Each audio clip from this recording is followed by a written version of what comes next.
Hey, folks, greetings from the Offensive Security Group here at Secure IT 360, coming at you with a new episode of the Cyber Threat Perspective. Today, you've got Mr. Spencer and myself, Brad, and we're going to be talking about something that is kind of super cool. I like talking about the nitty gritty stuff. So, we're looking at the most common high risk findings that we see on internal pen tests. And so, it's going to be, I'm super excited for it. And Spencer, you want to take it away, man? Yeah, looking forward to it. This is something we spend a lot of time on. Obviously, something I spend a lot of time on, doing a lot of internal penetration tests. It's something that we talk about often. It's something that we try and help educate clients on often, because a lot of times when we go in and we do a pen test, we do see a lot of the same findings, right? There are instances where we'll come up against very mature environments, right? This week.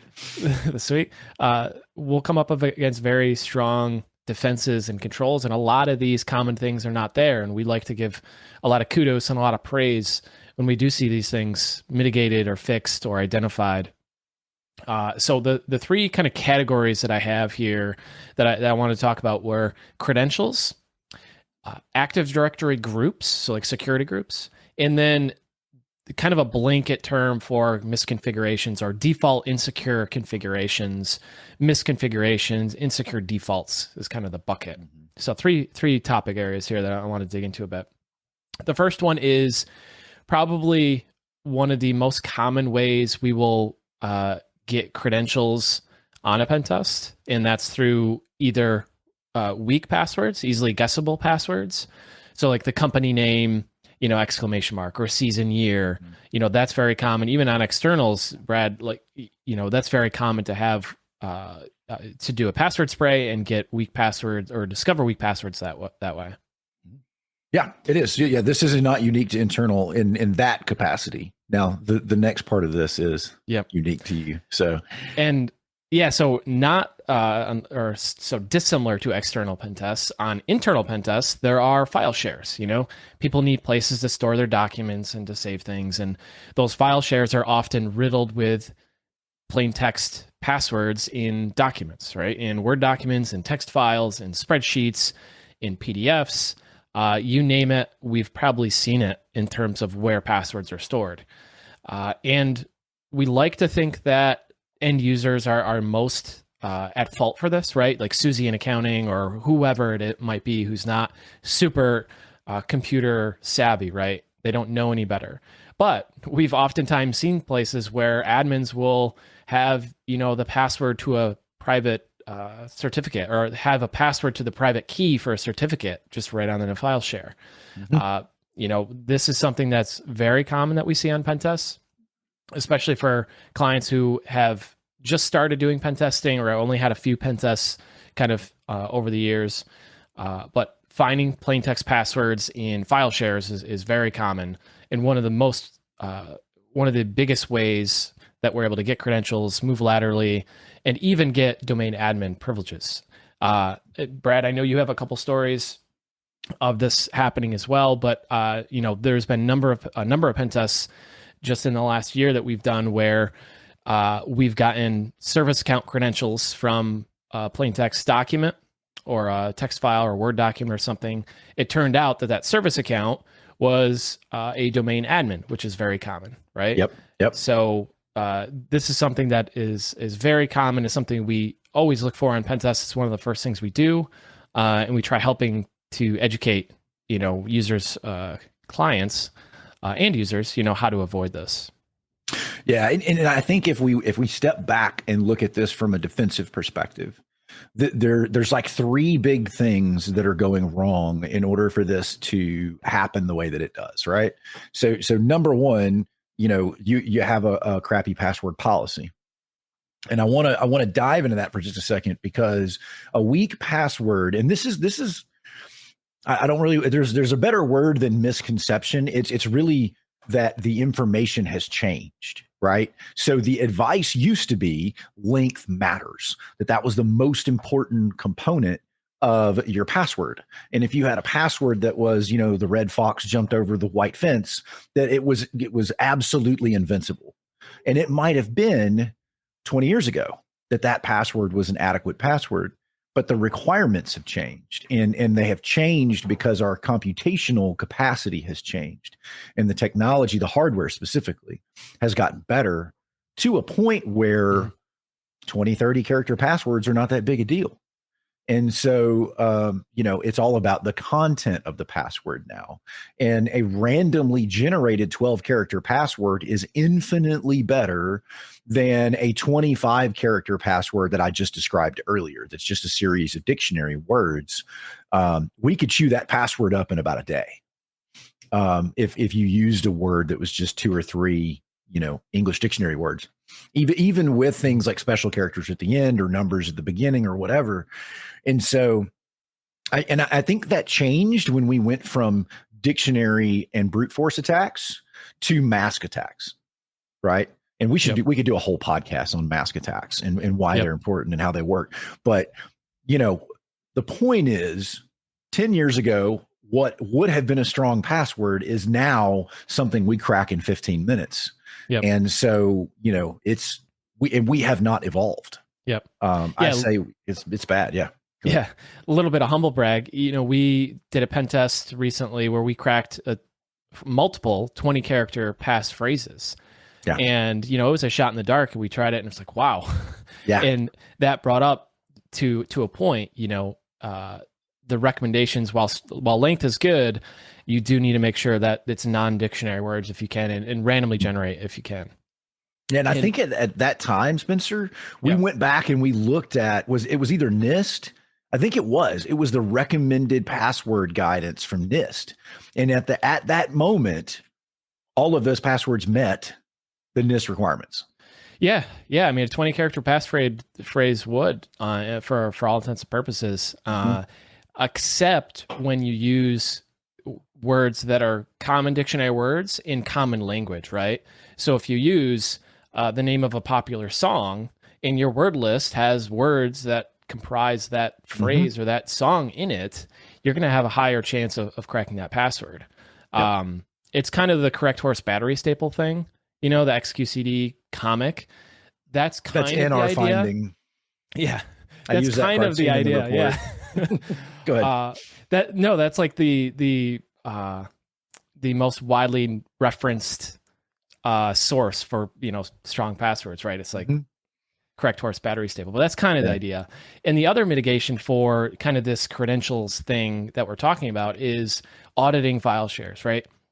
Every client we go into has dozens and dozens of file shares, and they have files sprawled all over the place, right? And it's hard. It's hard to audit everything and to get to everywhere and keep track of it all, but it's not impossible. And the biggest thing you can do, and what I tell clients, is just go to your file shares and search. Go to the file explorer and just do a search. Look for some common phrases like creds, password, pass W, login. Like, look for some of those common phrases.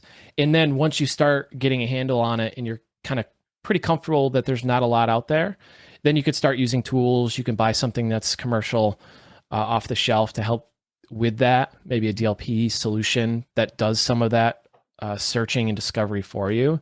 But the first step is just go out there and find it, because if a pen tester or an attacker can just go to a file share and search for it, then they will. And that's the path of least resistance many times. Agreed.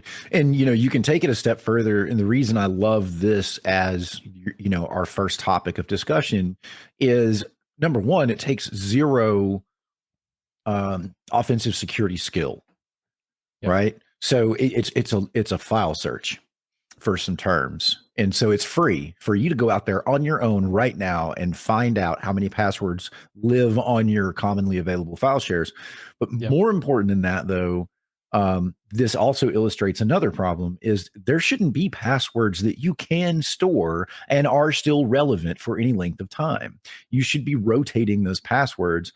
And if for some technology reason, you can't ever change this password ever again, make it 70 flipping random characters long and lock it up somewhere.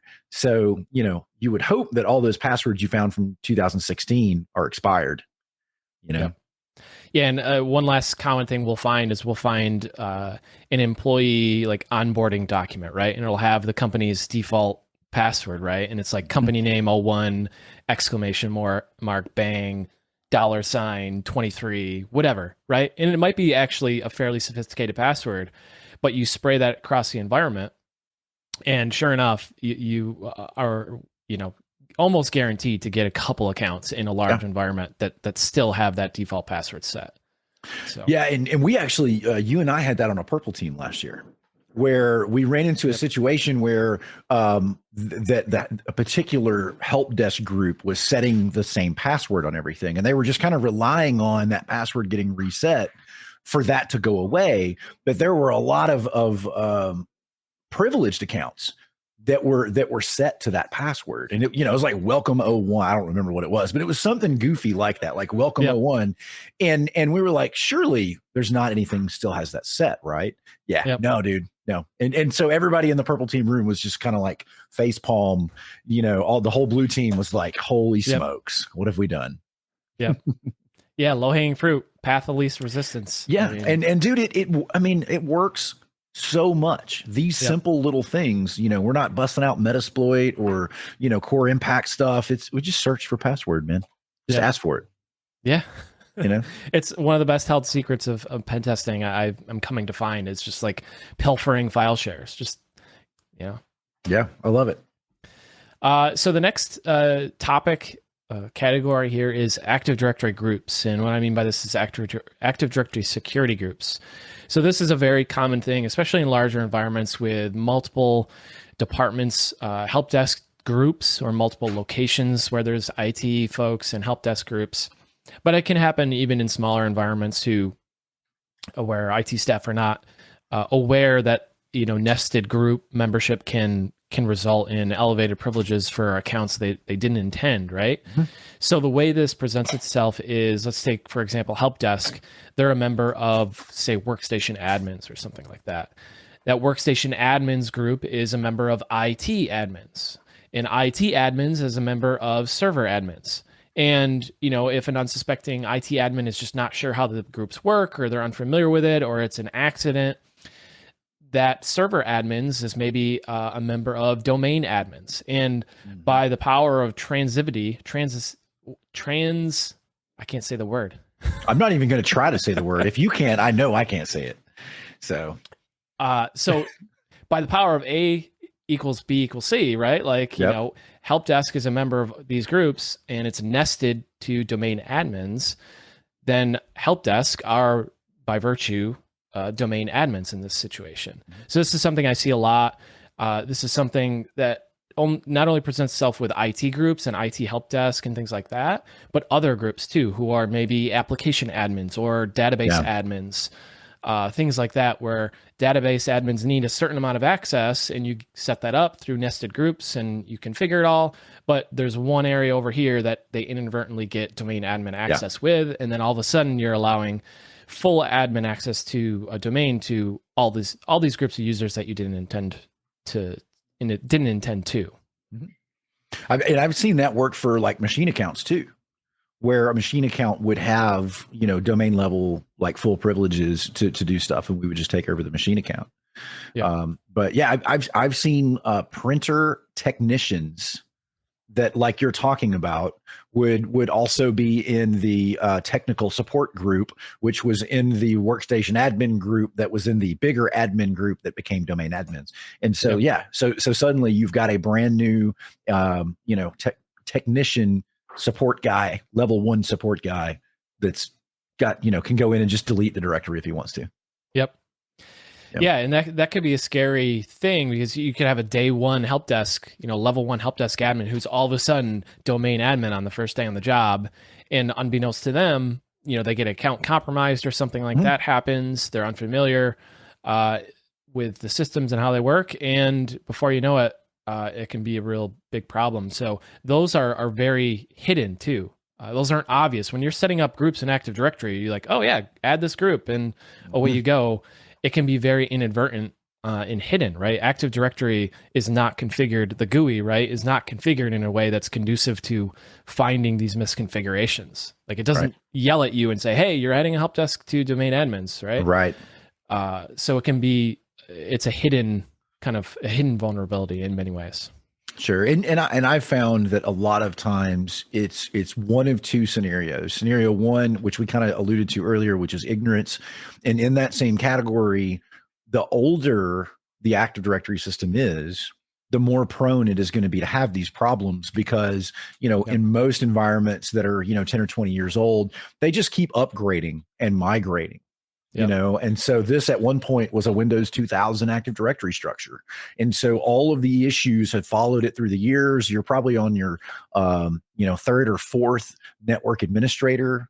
And so, that institutional knowledge is left and people don't know how it was and how it is now. It's difficult. It's difficult. So, Yeah, which is, I think, part of the value we bring when we do an internal pen test is let's look at your AD hygiene. Yeah, exactly. It's to throw out a buzzword, the technical debt, right, of It is, Active yeah. Directory. And, we've seen a lot of weird, crazy things with groups and permissions and things like that. And, we've even seen where everyone was given right all on the root of a domain, right? And no one knows how the configuration was made. No one knows when it was made, that kind of thing. And like you said, it points to legacy personnel, right? People who have set up things a certain way for a certain reason and then left. And like you said, that institutional knowledge is lost. And while there might have been a good reason for it, the new regime doesn't know about it. And, thereby just it's out of sight, out of mind. Agreed. When I first got my start in large enterprise security, 1 week into the job, we had Novell NDS, and I drug the root container into some other place. I literally just DOSed this massive enterprise directory system because I clicked and moved the mouse like this far and nuked the whole thing. They made me an administrator on my very first day of the job, and I didn't know. And so I was actually doing a security review, and I clicked and drug on by mistake and just nuked the whole thing. We had to restore from backup. You said drug, and I thought you were going in a different direction, but no, it's Active Directory related. No. Yeah, that could be a nightmare, right? Like you accidentally do something and just what a nightmare. When the directory went from this pretty like tree looking thing to nothing, and I was like, I think I've made an error. Yeah, and so I started calling people. Yeah, phones start ringing. You're like, no.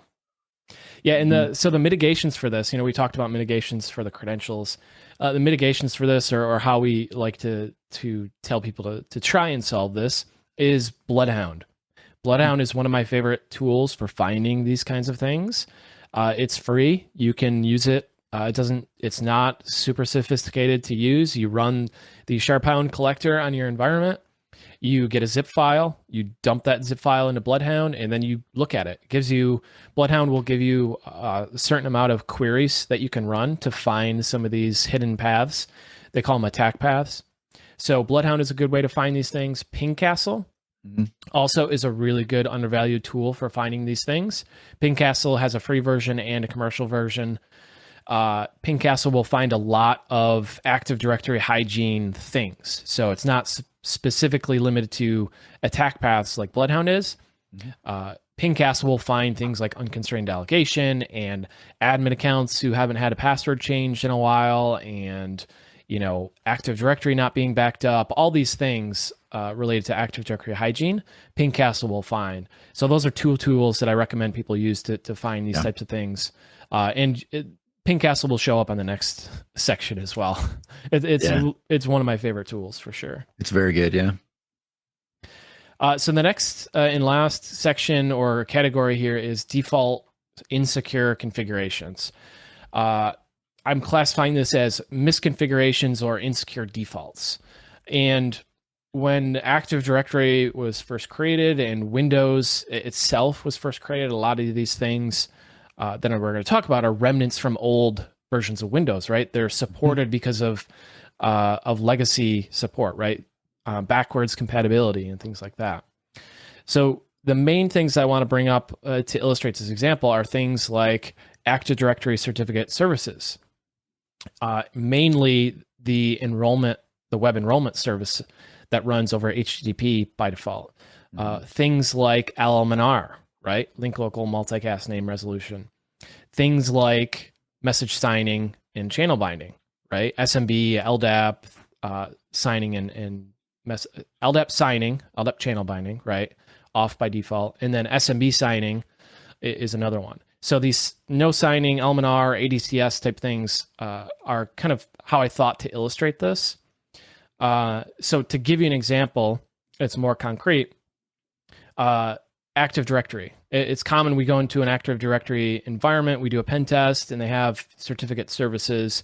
Many times that's just configured in its default setting. You set it and you forget it, and everything works great. But by default, the Active Directory Certificate Services web enrollment service is only set up for HTTP. So it's set up for HTTP by default, and by default you can relay against that. So there's a potential relay attack possible just because it's set up in its default configuration.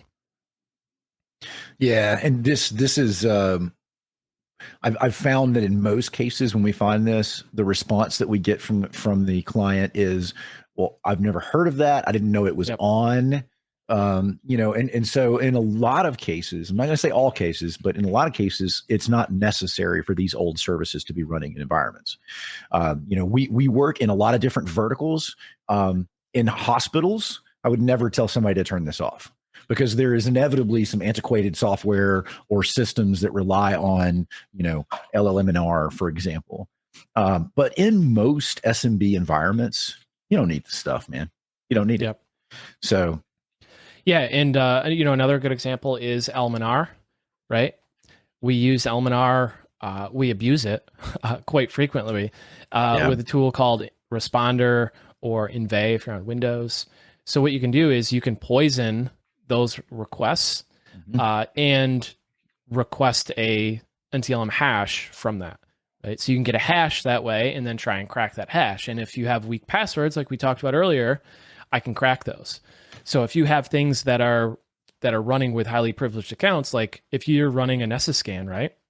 That Nessus scan is running as a domain admin because that's what everybody does.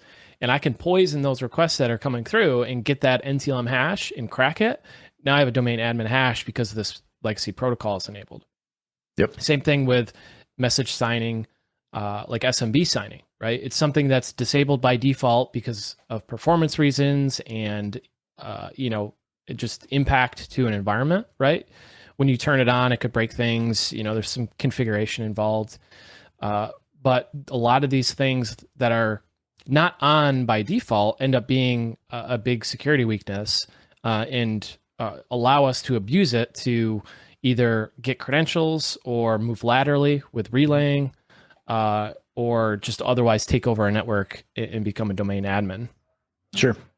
Yeah, we spent, kind of going back to my previous life in large enterprises, we spent a great deal of time and money just discovering what stuff was running in our environment, and the bigger the environment is, the more random things you're going to have trouble finding. And so, we needed to know what was running in our environment. So we needed to know how to fix it. Or if there were mitigations, or do we just turn that thing off? Yep. And to be fair, like this category of things is probably one of the hardest to tackle. Like you said, the certificate services thing, a lot of people who administer it, especially in small businesses, are like, I didn't even know it was a thing. Like, you did what? So first is like recognizing and showing clients, this is a thing, this is how it works. But the mitigations many times are not easy. Like turning on SMB signing has some serious performance implications, right? Same thing with disabling SMB v1 and older protocols like LMNR. If you have legacy systems that rely on that, it could be a breaking change. It could break your environment. So it's not easy, and we empathize, with defenders because of those things. But this is something that we see oftentimes be abused. And something that is very commonly a high risk finding on a pen test like this podcast topic, because of the implications of going from a low privilege user getting credentials through poisoning or through relaying or through Active Directory certificate services, and then elevating our privileges to domain admin very trivially because of that. Yeah, no, absolutely. I completely get it. And I want to point out something that is important to take away from this. Of all three of these, the mitigations that we're providing are free. Yep. These tools cost you nothing to run. They're relatively simple. I mean, there is a little bit of nuance to some things, right? Like password spraying and password cracking. Like, yeah, totally. And we're happy to do all this stuff, but you don't need us for this, right? Yep. You can go out and you can find these secure configurations or misconfigurations, and you can audit your own AD groups, and you can even do password audits in your environment. So this stuff is one click away. It's on GitHub, or you can download it, or whatever it is. So we just want you guys to take this opportunity to leverage this stuff to help improve your internal security. Yeah. And the recommendations for mitigation for this one is very much the same as the previous one. I'm going to shout out Pingcastle again because it's a really great tool for finding for finding a lot of these things. There's a tool called Certify to help you identify and test and abuse the AD certificate services. Likewise, with a tool called PKI Audit, that will help you audit your PKI infrastructure and look for these insecure configurations, these vulnerable flags that are oftentimes set on CA servers or certificate templates. And then Responder and Inve, if you're testing Elminar and you want to get rid of it, fire up Inve or Responder and see what you can find. And the main recommendation kind of overall I have is, find these issues through these free tools, doing these things, fix them, and then test them. It doesn't take a lot of time to run, Responder on a network. Like fire up a Kali machine, run Responder. It's very easy to use. There's a ton of tutorials out there. They'll show you how to use it. And you can fix all these things before your next pen test. And then when the pen testers come in, they're like, oh, shoot, all this common stuff is gone. Now I have to find different ways to attack this environment. I have to find new ways to pivot and get credentials. I have to make more noise, specifically, right? Which means I have more opportunities to get caught, which is at the end. That's the goal. That's the end goal, right? To make and we talked about this before in another podcast, is make that attack lifecycle last longer, right? Yeah. The Verizon DBIR, I think it was that episode we talked about, the most common, so most breaches or most incidents are just a few steps, right? Initial access, we deploy some malware, and then we do some stuff, and then ransomware gets deployed or something like that. Yeah. So they're really just 3, 4, 5, 6 actions or 6 steps. What we want to do is make that longer, make attackers have to make more noise, pivot to different systems where there's more monitoring, etc. So we want to make it make the attack cycle longer, make it harder for attackers to achieve their objectives, and make them make more noise, right? Agreed. Yep, absolutely. And to be clear too, this is not just going to frustrate pen testers. The attacks that are leveraged because of these findings are super common, in the criminal side of things. So the big SolarWinds thing that happened, a little while ago, everybody's familiar with. 2 of these categories were leveraged in every single one of those attacks that pivoted beyond initial access.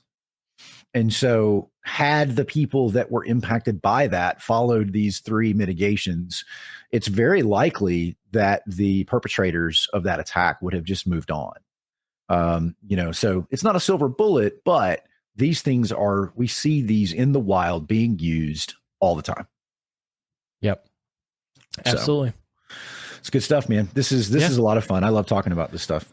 Yeah, it's a fun topic. I think it goes a long way, and I think clients get a lot of value when they do a pen test with us and we find these things, because it's a teachable moment, right? It's like, I didn't realize we had that many people who put passwords in Word documents, or I didn't even know that you could do that with Active Directory, right? So, or why would Cisco put the password as an attribute in AD? Yep. Dude, I don't know. It's because that's what they did it. I don't know. Yeah, exactly. It's like, you don't know what you don't know. And it's, like I said, it's a nice teachable moment. It's fun talking about these topics because they provide a lot of value. And It's very low hanging fruit. A lot of these things that can be mitigated with mitigated not easily, but mitigated. In the sense that you know what they are, you know how to fix them, and you know how to find them with free tools. Love it. My favorite kind of thing, man. Find it and fix it for nothing. Right? Yeah. Let's do it. Nothing but your time. That's it. Good stuff, man. Well, so wrapping things up, folks, I hope you enjoyed this episode of the Cyber Threat Perspective. And if you guys have anything for us, hit us up on, offsec.blog. You can find us on Twitter and YouTube and anywhere you get your podcasts. So that's all we have for you. Have a good day.